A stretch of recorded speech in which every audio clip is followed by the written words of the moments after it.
All right, so for number 4, we want to sketch and give an example of each type of relationship. So the first one we want to do is a strong linear relationship. So we just want to draw a scatter plot that's going to have a strong linear relationship. So maybe it looks something like this. So it's going in a line, and strong relationship means that the scatter plot, the points on this are close to the line, okay, that we would draw. A weak linear relationship, would still have some sort of graph where it's, has a positive slope, or maybe it has a negative slope. So it's still a linear pattern, but the points are much further apart. So that's a weak linear relationship. No relationship, we've already seen one of these. This is a scatter plot that just doesn't seem to have a linear pattern to it. Maybe it looks like that. And it is possible to have nonlinear relationships. So maybe something that looks like this would have a nonlinear relationship. And those do exist in the real world. We're not going to deal with them in this course. A really good example of this, I had a student do a project on this years ago. Let's see, blood alcohol level and the likelihood that you're in a car accident.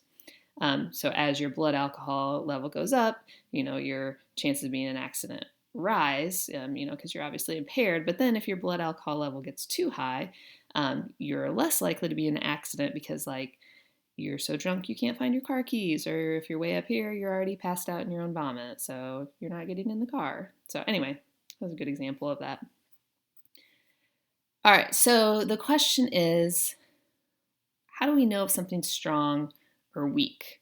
When we look at these, if we're looking at the graph, we can kind of estimate it, like, oh yeah, these look really close and these look a lot further away. But how close do they have to be be close enough is the next question.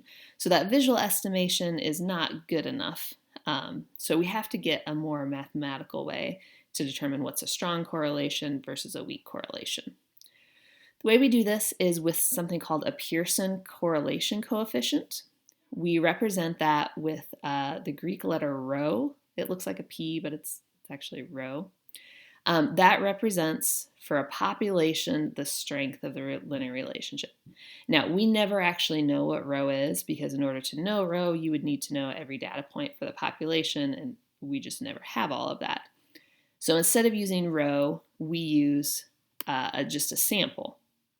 Okay, and we call it the correlation coefficient for a sample, and we call that R. You've used this before back in Algebra 2. So we get this correlation coefficient R. It's a number that's always between -1 and 1. A positive R means a positive slope, and the closer it is to 1, the stronger the correlation. Of course, a negative R means a negative slope, and the closer you are to -1, the stronger the correlation. It's just a negative correlation. And an R value close to 0 has no relationship. So this line kind of shows you that relationship. So if you get a correlation coefficient close to 0, that's no linear relationship. The closer you are to 1, it's a strong positive linear relationship. And the closer you are to -1, strong negative linear relationship. Now, with this kind of spectrum of it, we still have to decide what's close enough. And we'll get to that. Now, there is a formula for calculating R. It's on your formula sheet. It's also in your book. It's right here. It's terrible. We never do this by hand. That would be awful. We are going to use the TI or Desmos to calculate this. So I'm going to show you both. So first, on Desmos, remember on Desmos we did a scatter plot showing the relationship between base salary and number of touchdowns. And we want to find R. So let's go over to Desmos again. So the way we do this is we want to create a line of best fit for this. Okay, so you have your table here. So just click below it, and you want to do a line. Now the equation of a line is y equals mx plus b. We know that. Now what we want to tell Desmos to do is use these values in the table. So notice this table says x1 and y1. So that's what you want to type here, x1 and y1. All you have to do is type 1 after the x and the y, and Desmos knows that it's supposed to be a subscript, so that's fine. Now, this isn't a perfect linear relationship, so we don't want the equal sign. What we want instead is a little tilde sign. Let me show you where that is on your keyboard. So if you go to the keypad and go to the alphabet, it's down here, kind of underneath the N.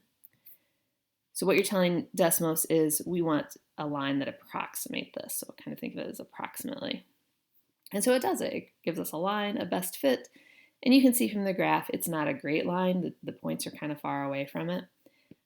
But it does tell us our slope and our y-intercept down here, m and b. And then right here is that correlation coefficient, negative 0.25. So let me see, I can pull both of these up so you can see them together. There we go. Okay. So on this, we want to show the relationship. So your answer is going to be y equals negative 0.0823. That's your m right here.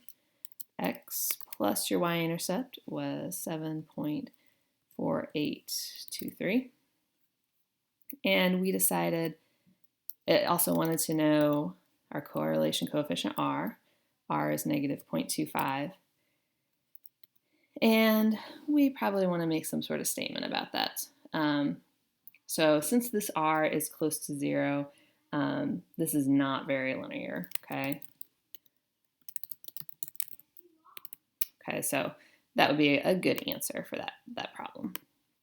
Now, we can do the same thing on our calculators. So we want to use the data from page 812 that had the relationship between the number of touchdowns thrown in one season and the quarterback rating, and we want to find the correlation coefficient. So I'll show you how to do that. We already have our data in L1 and L2 because we did that before, so we were on the scatter plot. So to find this line, this linear regression, you're going to go to Stat and Calc, and about number 4, you have linear regression, AX plus B. So go ahead and hit enter, and it should, I don't think you get other menus. I know my calculator is slightly older than yours, but it'll give us this, and it tells us A and B. Now, it is also supposed to show the R value. So if the R value doesn't appear, and mine doesn't on here, what you're going to do is you're going to go to Catalog and turn Diagnostic on. Yours might already have it, and you might be all set.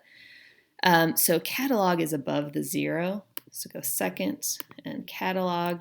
And these are in alphabetical, so it's going to take a little bit of scrolling, but we'll get there. And we want to hit Diagnostic on.